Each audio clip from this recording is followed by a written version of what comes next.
G'day, I'm Kama. And I'm Blowy. It's the Camera and Blowy show. Camera and Blowy, Camera and Blowy, walking and talking. Camera and Blowy, Camera and Blowy. Blowy here. You'll notice that my video isn't showing on this video because a wombat ate my SD card. Sorry about that, guys. You'll just have to listen to my audio. Good morning, Kama. How are you? G'day Blowy, it's wet again. It's been wet forever. I just checked my the weather app as well, and for the next week we've got either thunderstorms or heavy rain.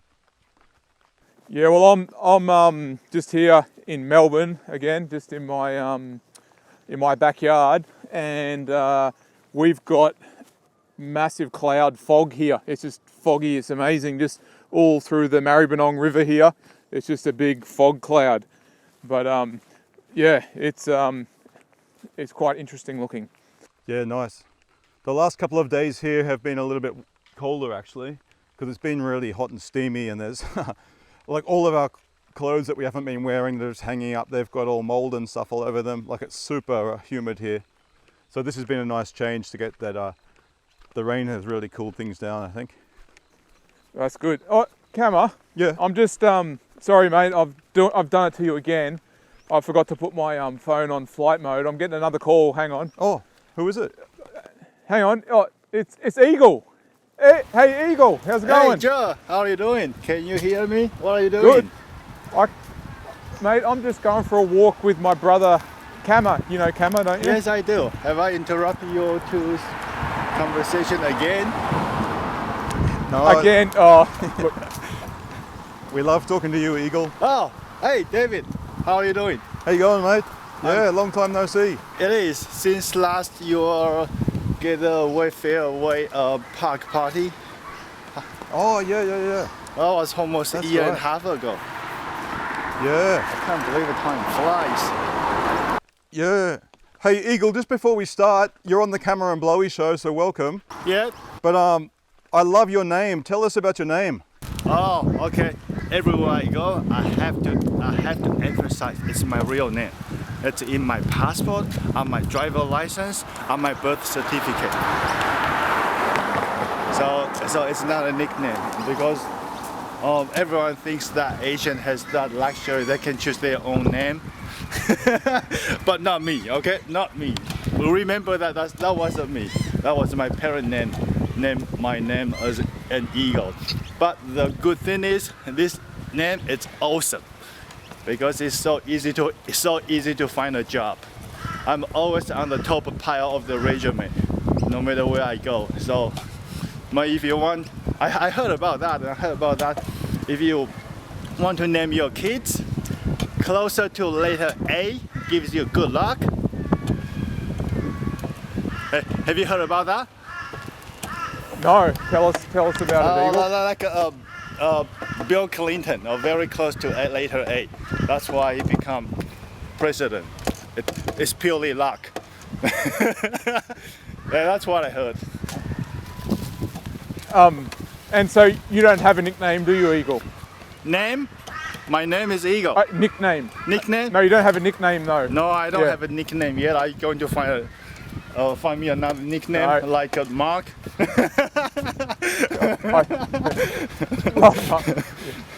Yeah, we'll call you Mark from now on as a nickname. So, Eagle, I first heard about you from my dad. You trained at the Aikido dojo together, and he wouldn't shut up about this Eagle guy. And he was telling me, oh, he's the most interesting man I've ever met in my life. He's done so much stuff, and he knows so much stuff, and his interests are so wide, and he knows about classical Chinese art and Western literature, and you've got to meet him. So he was almost like your PR agent. So when I finally got to meet you, I was so excited. And it's true though, you've got such an eclectic, wide-ranging kind of set of skills and life experience, and it's really hard to know. I just can't be settled. I can't take that compliment. It's a bit too big. But Brandon is a nice guy. Well, I love him. He always made my day. Yeah. So tell us a bit about just the range of careers you've had over the last 20 years or so. Wow. I did geoscience. I did a bit of geophysics, working for Geology Bureau, and also mining department between Australia and China. And the thing is, that wasn't even my major in school. I actually did digital design, and I turned up and I went to one of my aunties. She works with the department, and so she decided to take me around. So she booked a helicopter and we flew to Townsville. And then during the presentation that done by the company, I don't want to name the mining company, it's no point name them, and they were showing me the 3D mapping, geology mapping, and underground deposit. And it was done in 3D. Because it was done in 3D, and I thought, oh, that's very easy, I can do that. And I sort of quickly using 3D Max to do a little 3D mapping, and they go, oh, you can do this. Are you a geologist? I go, no, I'm not. Then he said, oh, we paying people big money doing this. If you can do this, you can have this job. Then I end up working in between Chinese government and Australian companies. And for 6 years, did a little bit of geology, and then I was holding a tenement. Actually, I was holding 6 tenements and over 4,000 square kilometers in Northern Territory. And after that, after 6 years, I just had enough bureau, all the hierarchy shit. I couldn't handle that, and so I sort of using the spare time bought a farm, then growing mushrooms. And that got very interesting. I remember once upon a time I turned up in Brainy's Christmas party with lots of mushroom, and the exotic mushroom as big as my forearm. Yeah, just this is gonna go for hours. But Hey, yeah. Eagle, just one quick side point. Just tell everyone where you are at the moment. Oh, I'm in Brisbane. I'm in Brisbane. Brisbane, I'm okay. just like doing the morning jogging, and it's kind of lonely jog by yourself. So I thought I'd give Joe a call. Okay. Okay. Well, and Eagle, about the mushroom farm, this is really fascinating me. And I saw how big those mushrooms were, and he's not joking. They're the size of your forearm. Because you put them on the barbecue as like a massive steak. But I want to know how you built, because you built the mushroom farm yourself, didn't you? Yes. Yeah, I built a mobile farm. Farm. Yeah. Like literally a mobile farm. I weld the H pin together as a base. Then I build cold rooms on the top of my base. It's roughly 4 meters wide times 16 meters long and 3.7 meters high. So if I really need to relocate my farm, I can always get 2 cranes, lift it up, put on the semis, so I can move it anywhere. All I need is water and electricity. So I sort of invent this method. So just in case one day in the drought, or if one day I decide to move into desert, so I decided to have a mobile farm instead. But you will be surprised, the size of the farm. It's only 4 meters times 16 meters. But I can produce over 4 tons of mushroom per month. Yeah, over 4 tons. So I was selling to a Brisbane market and few of restaurant, and I even got Japanese and French restaurant. They actually came to my farm to grab some mushroom for their restaurant. It's a exotic mushroom. It's unlike the button mushroom you saw on the market. Originally, it was a Mediterranean mushroom. The mushroom is very, very meaty. It tastes like abalone. Yep. People call that king trumpet mushroom, and Chinese call that king oyster mushroom because it tastes a little bit like a seafood. Just if you did decide to go and move into the desert, out of all the people I know. When I was working in the geology department, we traveled everywhere, and I spent 6 months in Alice Springs, Tennant Creek, and I drove all the way to Darwin. It was hell of a journey. Hey, could you please tell us a bit about your childhood? Well, I went to, I would say, 4 primary school, and I did. I was a full-time athlete, start from grade 1. No, I'm kidding. I actually did. I lived in Montreal for 2 years. Bac français. Oh, I didn't know that. Yeah, and that was my grade 5 and grade 6. And because of that, I was losing the ability of writing Chinese. So my parents decided sending me back to Taiwan to like really learn the language, because I forgot to write even a simple character. But at the time, Okay, so you were born in Taiwan? yeah, I was born in Taiwan until grade 4, and I come from a very small country town, and not much in it. But the country it's more like an industrial country city, suburb. It's very small city. It's more of an industrial part of Taiwan. My dad manufactured fabrics. He developed industrial fabrics such as umbrella and fireproof fabric, waterproof fabric, and most likely industrial use, which you don't see them every day. So I don't know how to sort of explain that. I grew up in the warehouse because at the time my father put all the money into the business, and so we got no place to stay. So we lived in the warehouse. So I literally lived with a pile of fabrics. I remember when I was little, I always, because I never had a toy, and I'll go, oh, this is Egypt, this is pyramid. So I stack up all the fabric. Oh, you will be amazed. I stack over 7 meters high and climb all the way up and pretending I'm in Pharaoh or some kind of crazy dude.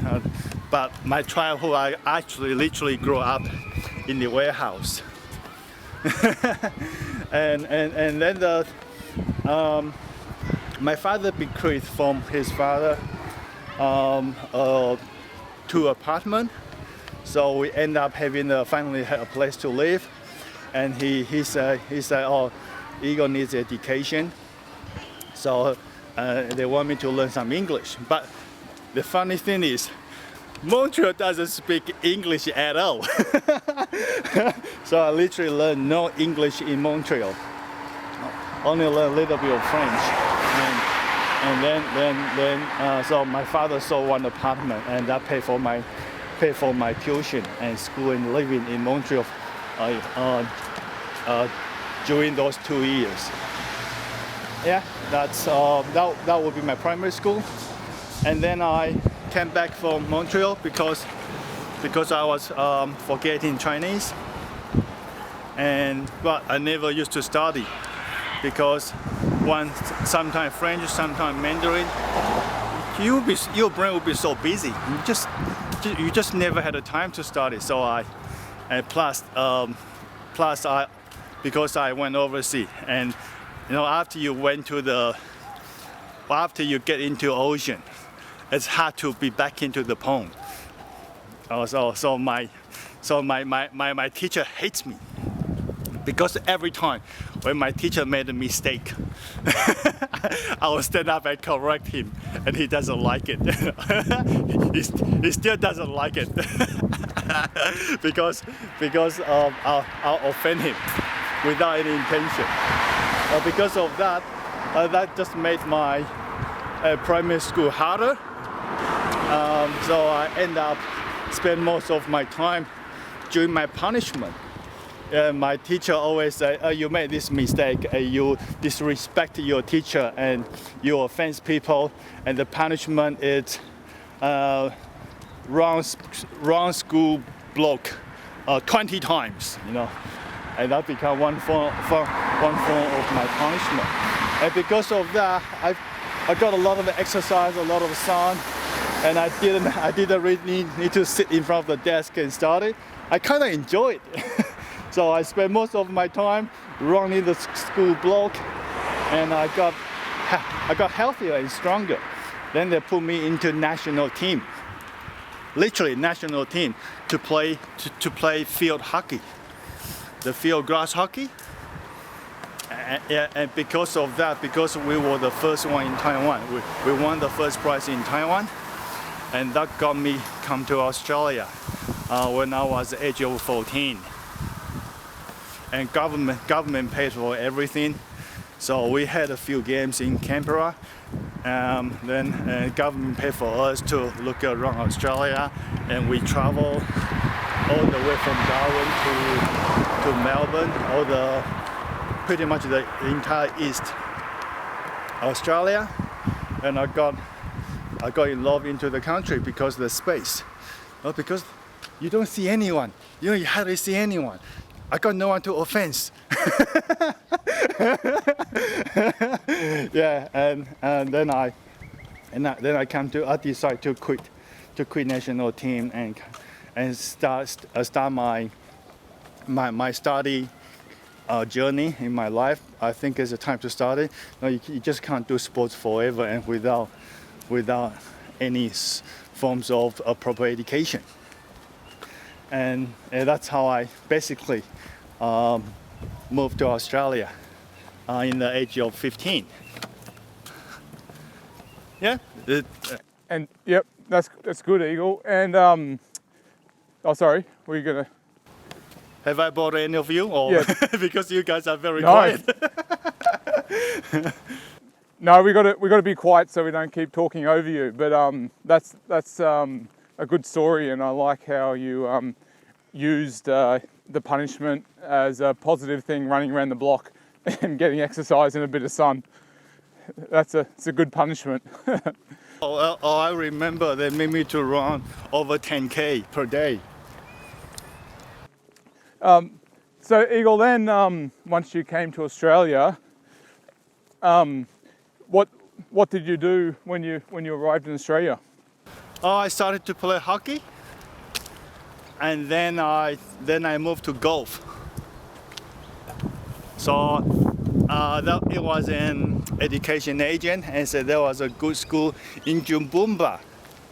So my first day in Brisbane was in Jumbumba. Most people wouldn't know that. It's pretty much in the middle of nowhere.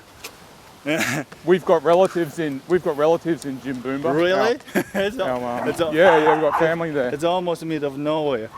And so I played golf there for half a year, and the sports was very quiet.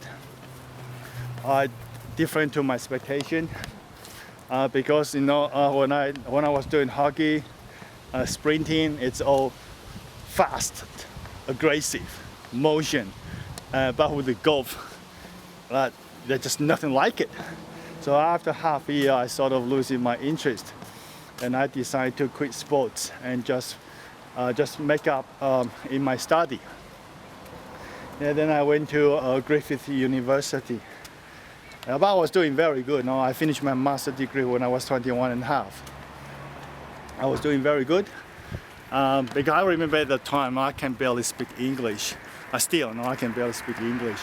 And Don't be silly. and I end up memorizing dictionary. because in the school I got no one to talk, and I got no one to teach me English because we were playing golf, not really studying. So I think I want to be able to speak to, I want to have Aussie friends, and I want to be part of the family. the society, and I want to be able to listen to their joke and enjoy their stories. So, but I don't know where to start. So I start from memorizing dictionaries.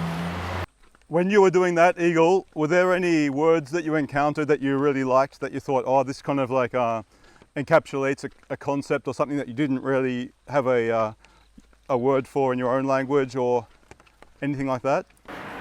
Oh, actually, a lot. You know, at the time, I didn't even know where to start with the dictionary.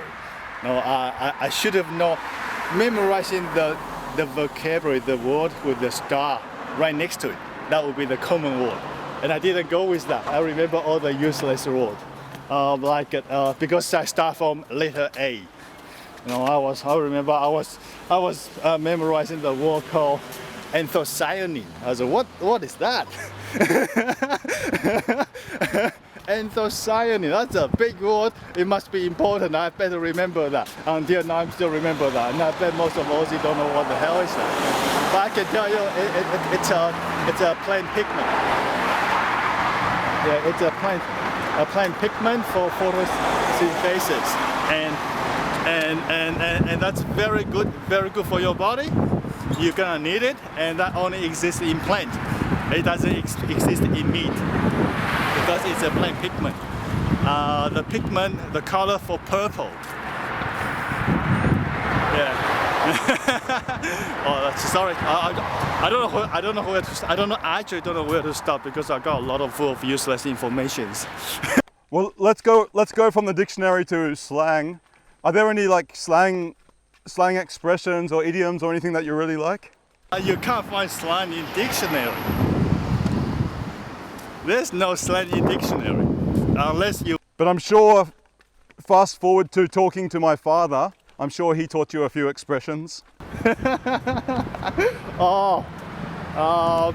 he told me that the great pelican can carry more than the pelican. I still remember that. He told me that when I was the age of 17.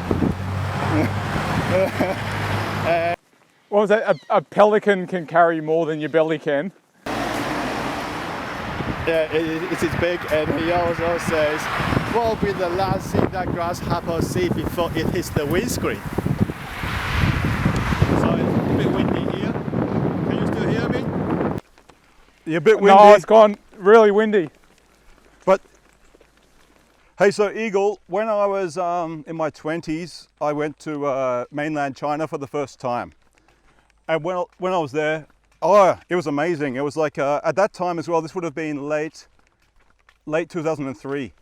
And so I've been back since about 5 times or so, but this was completely different back then. It was still, like you still saw a lot of like the communist artwork in the streets, and there was still a lot more older kind of buildings. So, but anyway, one of my experiences I had there, I was on a bus out near Xi'an. I hope my pronunciation's okay. Yep. And yes, Xi'an. Oh, good. Yep. Where Terracotta Warrior is. Right. So I was on a bus and I was talking to a guy, and he asked me where I was from, and I said Australia, and he asked me if I had any Chinese friends back in Australia. And I was thinking, and I couldn't think of anyone from mainland China, so I said, oh no, but I've got some Taiwanese friends. And he got really angry at me and told me, Taiwan is China. And like I knew that from my studies and everything, but I didn't realize, like, to people in mainland China, like, it's a really divisive issue. And I'm just wondering, because I know you've been to China a few times, and I think you kind of almost function as a bit of a diplomat. And just wondering how you kind of navigate those kind of things as a Taiwanese person who's now living in Australia. You can split into different factors. In education, if you exclude education, when I say education, it's more of the political education or education set up by the government. If you exclude that, everything becomes so simple. Because Taiwan and Chinese share the same history. in Taiwan, when we were reading the novel, when we were studying the history, and also all the great men, and also the amazing literature and poetic, and also even scientists, mathematicians. We actually share those history and great men together in study. So if you ask any Taiwanese Chinese history back in 7,000 years ago, or everybody can sort of tell you the story bits and pieces. And if I went to National Museum in Taiwan, all I see, acupuncture, one of the things that Brenda really interested, and herbal medicine, and architecture. It's pretty much identical. Only the modern Chinese, because got influenced by.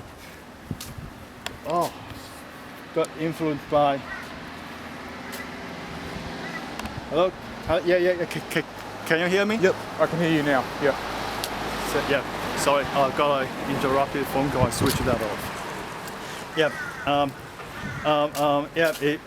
We actually share the history, share the beauty of the ancient art as well. If you ask anyone,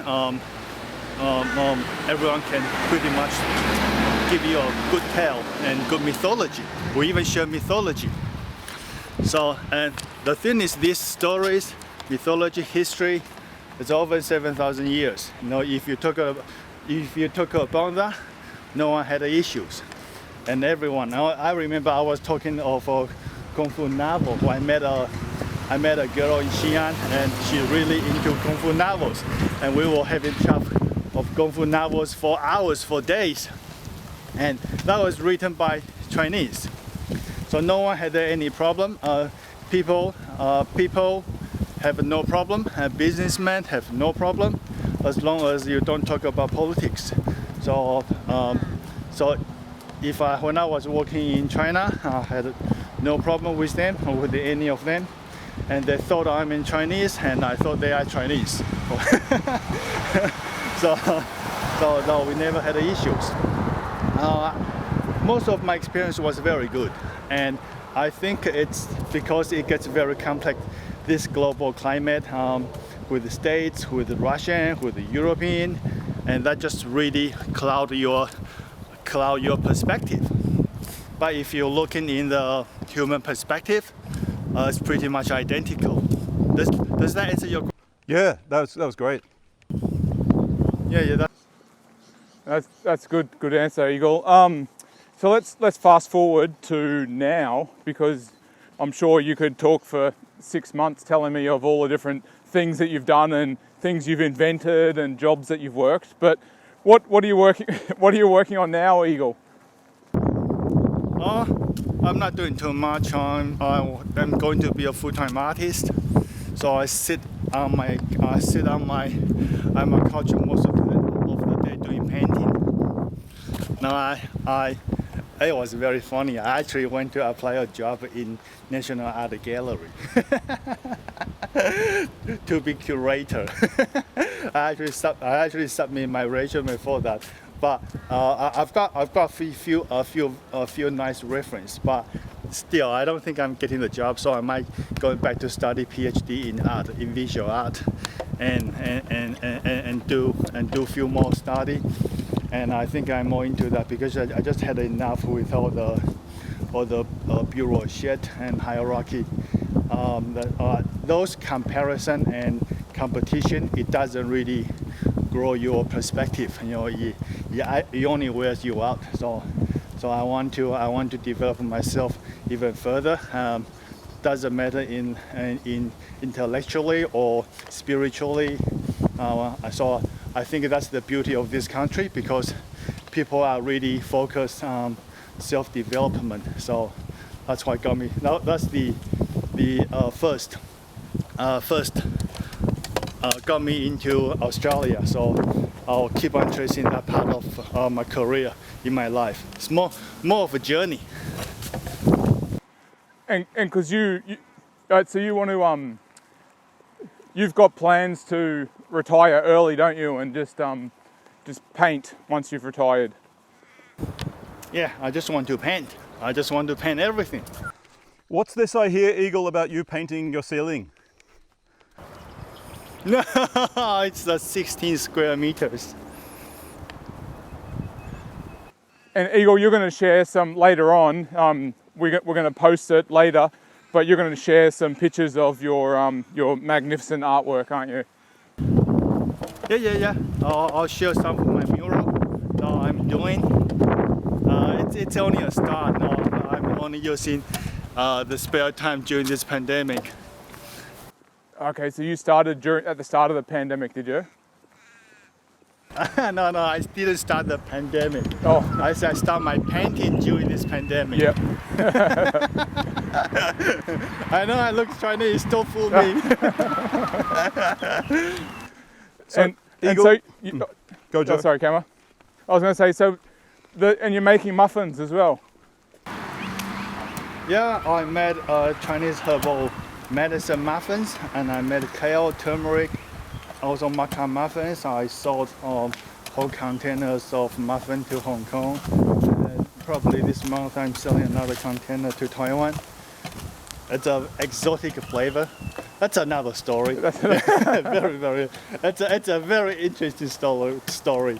Few of the detail I cannot leak. but it went very well. I should have kept some bread for Brendan. He'll love it.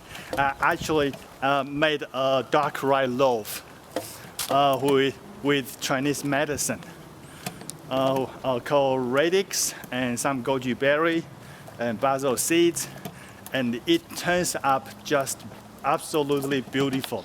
It tastes like a smoked apricot. Oh, wow.